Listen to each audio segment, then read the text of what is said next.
Welcome, everybody. Happy Sunday. Happy Sunday. This is our weekly question and answer podcast. So thank you for all your questions. And if you are inspired to send us questions or feedback, you know the address. It's 2mats@tnepublishing.com. But let's get straight in. Matt, first question. Given the recent success of Geert Wilders, who's the Prime Minister presumptive in the Netherlands, Giorgia Meloni in Italy, and the Swedish Democrats, why do so many progressives support proportional representation? That's from James Hansen. Thanks, James. So this is on the basis that these are fairly far-right divisive figures who have been empowered by proportional representation. Yes. So it's a good question, isn't it? I mean, there is a flip side to the proposed benefits of PR. And I have to say that every time I see Nigel Farage, I think about PR a bit. Wait, but what did they top out? It was something like 8% of the vote or something like that. Yes, in general election, but they won the European Brexit Party won the European elections, which was one of the big moments for Theresa May's departure. Yeah. So, I mean, there is no question that proportional representation, for all its merits, does completely change the nature of the game. Because if they'd have got, if UKIP had got their 8% under, say it was a straight system of proportional representation, they'd have had 50 odd seats in Parliament. Yes, and they would almost certainly, I mean, there would have been by now, I think, a Conservative UKIP stroke Brexit coalition. Yeah. And there will be people all over the land saying, well, good, that's called democracy, boys. Yes. You know? I mean, that's the problem, is that the honest truth is that most people's attitudes towards proportional representation is dictated by who they want to be in power. Yeah, it's true. I mean, we all talk about the justice behind the system, but the truth is that the real issue behind PR is that the progressive vote has historically been split between Labour and the Lib Dems, and so a lot of votes get lost. Yeah. But I mean, I have to say that although I completely see the point, I mean, this is as an illustration of that, I completely see the arguments for PR, and I've often found it attractive. The current sort of political climate is one that seems to favour the emergence of quite extreme and quite sort of pop-up political forces, which I'm not absolutely sure is the ideal setting in which to introduce PR. I mean, maybe it's just coincidence, but it also seems to favour personality-based politics over kind of policy-based politics. Well, what you don't have to do, you have to build a coalition once you've become the biggest single party or one of them. But what you don't have to do when you're campaigning in the election is look for a coalition. You just target your far right voters, and so that's a real issue, I think. Where would you put Farage, just as a side? How would you describe Farage naturally in terms of his politics? Hard right, far right? I think he's hard right. Yeah. I mean, not far right though. That would be too much. No. I mean, he's not far right because, as far as I'm aware, he's never shown any tendency towards the kind of authoritarianism and dismantling of the state that we focus with that. But certainly on Islam, net zero, obviously the EU, he's very much in that space. Yeah, cool. All right, well, thank you, James, for your question. I hope that goes some way towards answering it. Next question, please. Will there ever come a time when someone on the left declares how many immigrants are enough and how many are too much? PJ Maloney. Thank you, PJ. And you've noted in parenthesis underneath, right wing but not fascist. Well, we'll be the judge of that, PJ. I think we will. No, and you're not fascist, clearly. It's a very sensible question. It is a very sensible question. What do you think? I hope not is the answer, because I think that caps on migration are ridiculous and economically illiterate. And we live in a country where, although there's been constant attempts to suggest this is not the case, growth and prosperity have depended for a very long time upon flexible approaches to migration. And one of the things that's happened since the post-Brexit government has tried to crack down on not just illegal immigration, but now increasingly legal migration, which I think is going to be one of the big issues of the next few years, is that employers are finding it incredibly difficult to supply the labour market. And I'm in favour of immigration on lots of levels, but just sort of at a base level, you want public services, you want fruit picked, you want, the service economy to work, you have to have a very flexible approach to migration. That is the grown-up approach in a modern nation state. And what I actually wish is that progressive parties would make that case. That's right. That's where it needs to be fought. I wish the Remain campaign had, instead of sort of shying away from immigration, had said, actually, this is why. If you really want more hospitals, more spent on hospitals, more money to be taxed, you have to have quite a lot of immigration. If there was any honesty in politics, the side of that bus would have said 350 million more for the NHS each week by opening borders and letting more people come in to make the economy stronger, because we're seeing the absolute diminution of the economy because our borders are cramped, and the NHS is not on its knees. I think COVID didn't help, but it's not on its knees because of strikes. No, that's right. It's on its knees because there are not enough people in key jobs, and this government is promising to make it harder, and Labour, I'm afraid, is running scared on this. Yeah, and the other thing I think is worth saying is just how poisonous the effect of right-wing media is in this conversation. By constantly telling people over and over again, this is a huge problem that's destroying Britain. And people going, wow, it must be, And the truth is, it isn't. I do accept that there are places in Britain where the nature of towns or villages has been fundamentally changed, and I accept it's people's right not to like that. But on a bigger scale, there's no way that you could argue sensibly that a chokehold on immigration is a panacea for the UK's problems. Quite the opposite. Exactly the opposite. Quite the opposite. I mean, I think you can have a sensible argument about integration.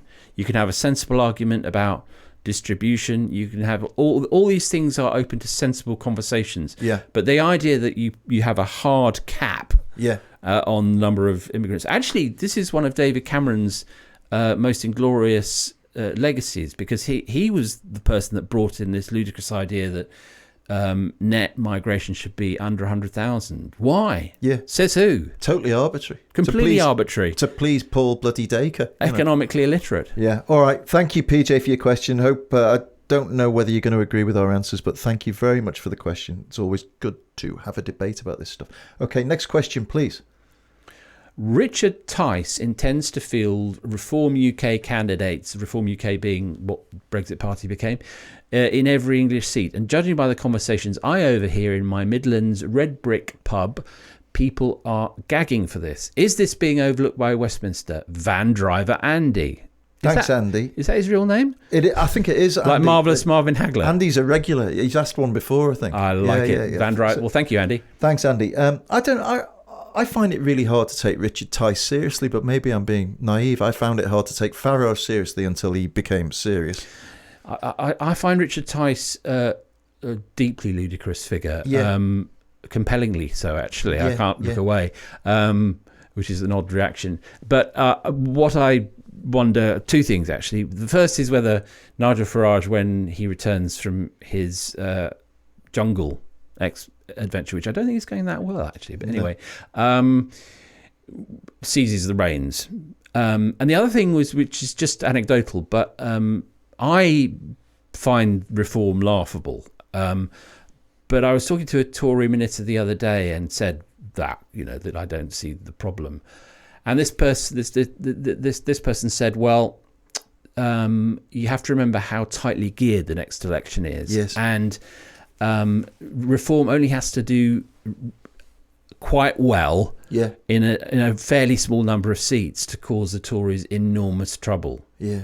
So it could be a big story. And Andy's right that you ignore these things at your peril, because someone like Tice does come across as such a blowhard and an idiot. But actually, one of the things that's happening is that the government's policy on, it's marched everyone up to the top of the hill on Rwanda and stop the boats and all this, and that's unravelling in front of our eyes, which is exactly the opportunity that Reform UK has been waiting for. Yeah. Well, thanks, Andy. Let's have our next question. I listened to your podcast about fascism and expected you to mention the book by your esteemed colleague Paul Mason. Could you have him as a guest on the podcast, as this subject needs a lot more coverage? Maureen Smith. Thank you, Maureen, for that. And yeah, you're absolutely right. Paul has written a brilliant. It's a great book. Yeah. What's it called? How to stop fascism. Yeah. And we serialised it in the New European. Yes. You got a lot of coverage there. Yeah. So it wasn't It was the opposite of a slight to Paul, who's one of my favourite writers, and it's a great book. Yeah. And I mean, and if you don't know, Paul is a regular weekly columnist on the New European, as is Matt Dancona, as is Patience Wheatcroft and Alistair and Bonnie Greer and all these luminaries. And I have to say, Paul, I was delighted to get. I mean, I'm delighted to get all of those columnists. Every single one of them. Paul's felt like a coup. Act. And Paul was. Every time I read his column, I don't always agree at all with the sentiment. Well, but he makes me think all the time. No, he's an incredibly informed and thoughtful and very good writer as well. Brilliant writer, yeah. And I think that any book by him, any column by him is worth. Do you know how I know he's really good? Tell me. Because the left-wing Corbynista loonies absolutely hate him. Well, that's one of the reasons that Paul is a socialist. Paul's a proper left-wing person, well-informed socialist. What he isn't is a member of a cult. Yes, exactly right. And therefore everything you read by him is the product of thought and deliberation and conviction, and all the better for it. Yeah, that's right. So we salute you, Paul Mason, and thank you, thank Paul, you, Maureen, for being you. Next question, please. How is the punishment of removing benefits going to work when job centres are desperately short of staff? And is it a human rights issue to remove benefits and prescriptions? That's from Carolyn French. It's a very good question. And I think that there's a very good point that when job centres themselves are kind of struggling, as are courts and every other bit of the public estate, the whole business of getting this benefit system to work and to function, leaving aside actually just the questions of social justice, but just to work.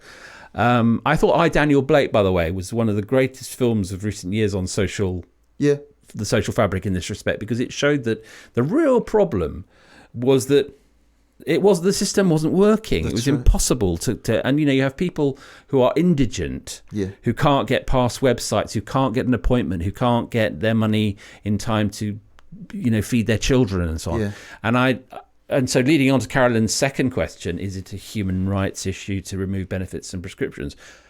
Self-evidently so. And I question whether that will ever actually happen. Do you know, I grew up in the late 70s, early 80s in Liverpool. And, of course, Boys from the Black Stuff was the nation's television. Alan Bleasdale's wonderful social drama. Gives a job. Yossa Hughes gives a job. And the kind of... The absolute dire straits that whole swathes of communities found themselves in, trying to get through the system, Yes. And you've seen since then, largely thanks, I think, to a very progressive Labour government from 97 onwards, you've seen huge improvements in how benefits... I mean, it's still complicated. It's still very screwed up and imperfect. But what you haven't seen is this kind of ritualized humiliation of people who couldn't get work for one reason or another. And you thought those days were long gone and well behind you, but they're coming back, I'm afraid. And there's something deeply nasty about the intent behind all of this, I feel. It's the old Adam Serwer thing, the cruelty is the point. Yes. Which is one of the most depressing, so heartbreaking aspects of modern political culture. Yeah. I think a subnote to this is that I'm increasingly coming to the view that digital technology is being used by government to ration, because it's so hard to get past some of these websites that you have to deal with if you're applying for any sort of government benefit or student loan or whatever it is, that in fact you do wonder, and it's pretty obvious that it's the case, that then they're being used to keep people at bay, and and particularly people who aren't digital natives. Totally. I just wonder what kind of brain in Whitehall thinks that when we live in an age where we literally have something that we didn't have even in the 70s and 80s. Food banks with people, endless queues of people who need to be supported just to feed their family, and fuel banks. And the worst of all, the one that I find genuinely intolerable, baby banks. Jesus. So that you have to go, if you've got a newborn and you can't afford the basics, nappies, formula milk, whatever it might be, you go to a baby bank and they give it to you. Now, this is sort of something I suspect we will return to in months to come, but it seems to me that inequality is now becoming absolutely at the heart of political discourse, because there's something very badly wrong with a system where a lot of the benefit claimants we're talking about are in work. It's not just that they can't find work. There are millions of people who work a hard week's work and still don't have enough to put a roof over the head and to put food on the table. Now at that moment I think the social contract begins to bend and break. And I'm fascinated to see, on the assumption that there is an incoming Labour government, we'll see whether they really have taken stock of that. So I was told, interestingly, by somebody in the know, that Labour have been sending people over to Germany to speak to experts about how Germany deals with and dealt with the inequality between East and West in terms of living standards. The ultimate levelling up. Yeah. And I thought that was, there is an analogy to be drawn between the South and the North, and very much so. I think, and of course, it's not as simple as that. No. Whole swathes of the North that are happy and affluent, but there's definitely lots and lots of places in this country where that social contract you're talking about is at snapping point, I think. And who would be surprised if, God forbid, but who would be surprised if this kind of cruel policies persevered and carried on for another 5 or 6 years? If there were riots in streets with people saying, I'm sorry, this is not working for us. And, again, the argument from social justice is self-evident, but also if that's not enough, remember that when social contracts break, it's often the far right that benefits. Of course, because they've got the easy answers. They've got the easy populist answers. And as my answers. friend Ricardo Kirschbaum in Buenos Aires wrote the other day about Milei coming into power, the fear of today is stronger than the fear of the future. Exactly. And this is what politics has got to counter, is the fear of today, and to have bold, ambitious policies that counter that and give people hope and give leadership for people to know that the country is on a path somewhere better. That's all people want. Well, that is the path that is now open to Starmer. Yeah. Because we've just had an autumn statement that cut taxes and cut benefits, essentially. Offered the prospect of quite significant benefit cuts. So that's them. That's the Conservatives. So with Starmer, I think we need to hear more about what on these really fundamental issues he thinks. I couldn't agree more. But the good news with the Tories is that you get to keep the Elgin marbles. So happy days up in who needs food? When think you've got about that while you're queuing in your food bank. Be grateful. You might be hungry, but you can see the Elgin marbles for free. You can see the Elgin marbles anytime you like. Moving on now to our last question. So this comes from Robert in Highgate. Thank you, Robert. Do you agree with me that Elon Musk is now way too powerful? And if so, what can be done about it? Well, it's a timely question. It certainly is. Well, I think Elon Musk is kind of self-regulating, isn't he? He's kind of... Which means not regulating at all. I mean, the answer is yes. Obviously, he's way too powerful, but he seems determined to screw it up for himself as best he can. So we're recording this on in the wake of the news that he had just told his advertisers, some of whom have been boycotting him over his anti-Semitic tweets, to F off. To go F themselves. To go F themselves. And when challenged on this, said, well, the Earth, meaning the planet Earth, will judge whether it was my fault if X, i.e. Twitter, fails. I mean, he's way too powerful. The idea that he goes to Israel to say he won't allow Gaza to have internet coverage from his Starlink system, just as he got involved in which bits of the Ukraine should have internet coverage. This man, I mean, there have been few men in history more powerful. It's true. His wealth is just the beginning of it. Would the world be a better place if X/Twitter failed?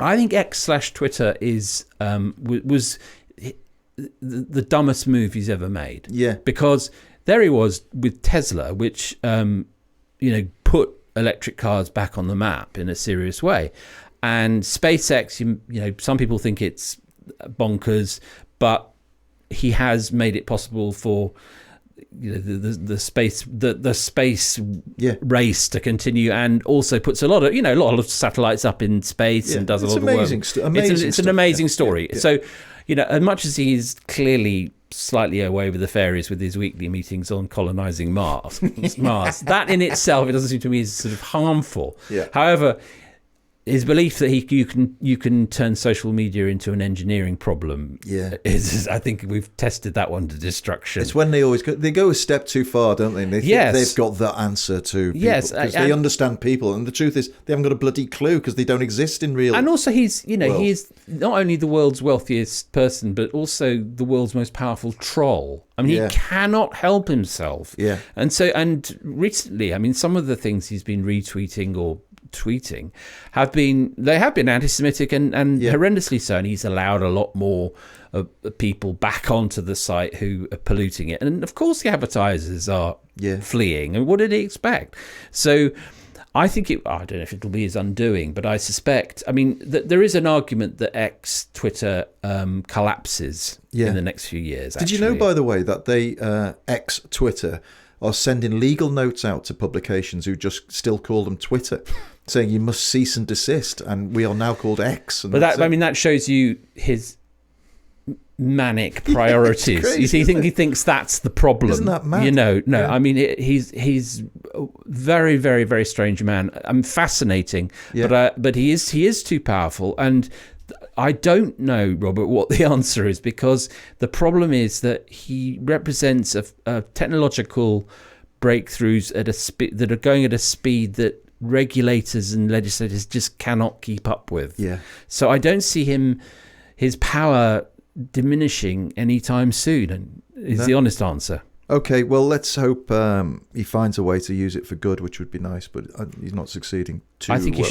I think he should sell X/Twitter at to someone who actually has an interest. I think he should in civic discourse. Do the world a favour and shut the bloody thing down and let us all get or just shut it down. One or the other. But I think about some of the people. If you think about, there are some people who are conspicuously noisy and relevant because of their enormous audiences. Well, on there Twitter. Are one or two, aren't there? We could all name. Name one or two. And if you just removed their Twitter accounts, they'd just fizzle back to their non-entity status. Yes, and then we'd just be left with with second-rate intellect deserves. Instagram and drizzle lemon cakes and pictures of my really amazing holiday. You could just listen to podcasts all day long, folks. Listen to podcasts, guys. That'd be nice. Right. Anyway, listen. On that smug note. On that very smug, hopeless note, we wish you a wonderful Sunday. Hope you have a great day. And thank you to our production team as ever, led by Ollie Peart and the wonderful Maya Sederlund, who I think